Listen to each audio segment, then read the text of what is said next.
and Maria Giudice. Come on up. Thank you, Doctor. Best intro I ever got in my entire life. It is so great to be here. Recently, I was speaking at a student-run conference called Better World by Design, and a student raised his hand and asked, "Can design really make a difference in this world? Will I be able to make a difference in this world? Will I be able to get a job when I get out of art school?" I hear these questions a lot, both at conferences and also where I teach at CCA, a class in business and design. And this is what I'd like to talk to you about today. We're gonna go back a little bit. For as long as I could remember, I wanted to be a famous artist. In my early teens, I was a budding entrepreneur. I made a decent living painting dog portrait paintings. The frame cost extra. As I moved up into my teen years, I would get $100 for painting rock bands on the back of jean jackets. At the same time, babysitting, essentially doubling my hourly rate. I did not realize it then, but I am a very smart businesswoman. Here I am, championing my Wendy from Prince and the Revolution look, my art school years. And even though I managed to get into the prestigious tuition-free school, Cooper Union, my father still worried that I wasn't going to have any marketable skills once I got out of art school. But there was no stopping me. I was destined to never making a good living. But I managed to get a job right out of art school as a designer. The label designer has had huge problems for me, or any other designer in the audience. I'm sure many of you are nodding right now. When somebody asks what a designer does, the answer never really easily rolls off your tongue. I'd say something like this: "We bring great ideas to life." And then somebody would say, "Do you design logos and posters?" And I'd be like, "No, I don't design logos and posters all the time." And I would say something like, "We create new ways for people and companies to interact." And they go, "Websites, right?" I say, "Yes, we design websites and applications and a whole bunch of other things," knowing that I've just done the design world a disservice because I did not fully explain what a designer does. And the Random House dictionary term for designer doesn't do us any favors either. Designers are defined as makers of artifacts, or more often than not, I hear designers like to make things pretty, a term which I like to refer to as aesthetic masturbation, or even worse, schemers or evil plotters. So there's no wonder designers don't get any respect in this world. So for the past 14 years, I've been CEO of a large experience design company called Hot Studio. And a better term for me really is designer CEO, or DEO, the Design Executive Officer, the creative leader who holds the highest office in the organization. There are probably a few DEOs out in the audience today, and there are many famous ones like Tim Brown or Jonathan Ives. But more importantly, I believe that creative leaders possess certain superpowers over traditional business leaders that are both unique in nature and powerful in practice. Creative leaders are the catalysts for transformation and the agents of cultural change. They think outside the box versus fear of ever leaving the box.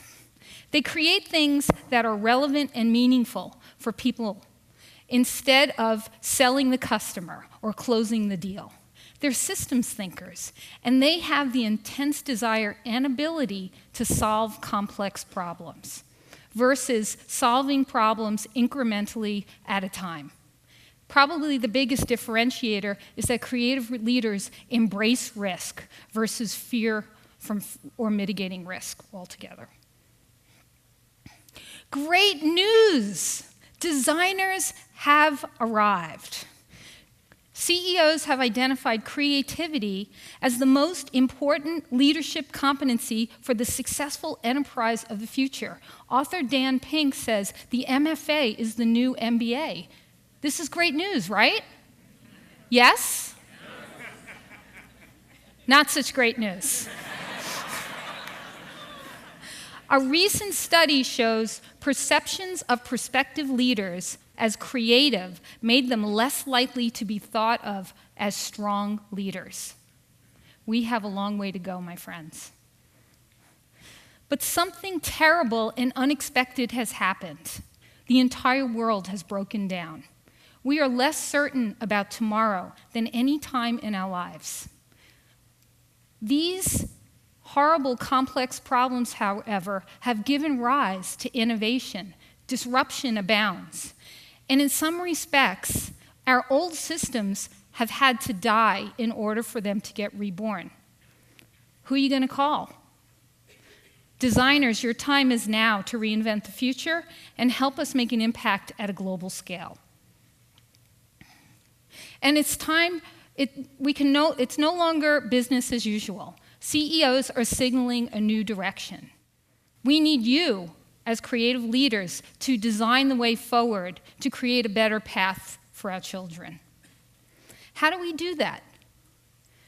Do we just click our heels or wiggle our nose and suddenly possess the superpowers of creative leaders, of DEOs? Well, changing processes are easy. Changing culture and behavior takes time, but it is possible and it is worth it. The very first thing we have to do is change our mindset from design being thought of as an expense on a balance sheet to an investment in the future. Design is not a noun. Design is an active verb. It means all these things.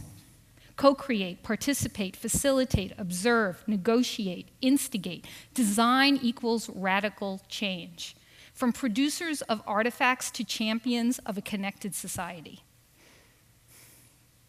People, not machines. We tend to run our businesses like machines and forget that it's a community of people who share the same goals, beliefs, dreams, and hopes. As a DEO, you need to have intense empathy for others. You need to feel a responsibility to do well on behalf of people and for the environment. By living in people's shoes, your employees, your customers, and your community, you can look for innovation in the white spaces that don't exist in focus groups or in conference rooms with two-way mirrors. In 2007, for example, we designed an online system called the Open Architecture Network. It connects architects and designers around the world to collaborate on humanitarian-based projects. We did a lot of research all over the world, primarily by phone. But it wasn't until we slept on the floor of a church in 100-degree weather in Biloxi, Mississippi, when we really understood what it felt like to lose your home and your livelihood, but also the incredible hope from the hundreds of volunteers who have come together to rebuild the community. That's what I mean when I'm talking about living in people's shoes. We, not me. Gone are those days where the rock star is in the corner, the lone person that you reward for individual accomplishment. We live in the we, and we need to build a culture of collaboration, cooperation, and teamwork. The best solutions will be solved by multidisciplinary teams who feel like they have contributed to the design process. And create a culture of creativity in your environment. Tear down those cubicle walls. And finally, find a way to make it fun to come to work every day. Go wide and fail early. I see this sign on a lot of corporate conference room walls. And that's great. It's one thing to put up a sign. It's another thing to walk the talk, to encourage a company-wide appetite for radical solutions to complex problems. It takes courage and vulnerability to throw out wild ideas. Embrace it, celebrate it, go wide, take some risks, fail early. It's the only way you can test out new ideas, learn from them, evolve them to become great solutions to problems. Finally, iterate and evolve. Be open to change. An innovative company is one that constantly reinvents itself. In order to solve the world's problems, you need to think like designers, feel like designers, and work like designers. And here is the great news. There is a designer in every one of you. Open your eyes wide, be courageous, and touch people's hearts and minds. Help us work together as a team, a party of equals, to help solve the world's most wicked problems. Help us create a better future for our children. We can do this as designers, as creative leaders, as DEOs. Recently, a friend of mine asked me, Maria, how do you define yourselves these days? I said, I'm a designer. He said, Maria, you are not a designer. You are a business leader. Wow. This has all come full circle. The artist and the entrepreneur have collided. 25 years later, I'm the CEO of Hot Studio. My father is very proud of me. He is amazed that his designer daughter is such a smart businesswoman. I guess all those Saturday painting lessons and dog portrait paintings really paid off for me. My kids are amazed and perplexed that their artist mom is the boss of all these people. My son asked me the other day, Mom, when you die, can I have your business? I told him he had to go to art school and also learn how to code. Finally, bring out your inner DEO. And if you can't think like a designer, feel like a designer, or work like a designer, hire one to be the leader of your organization. Thank you very much.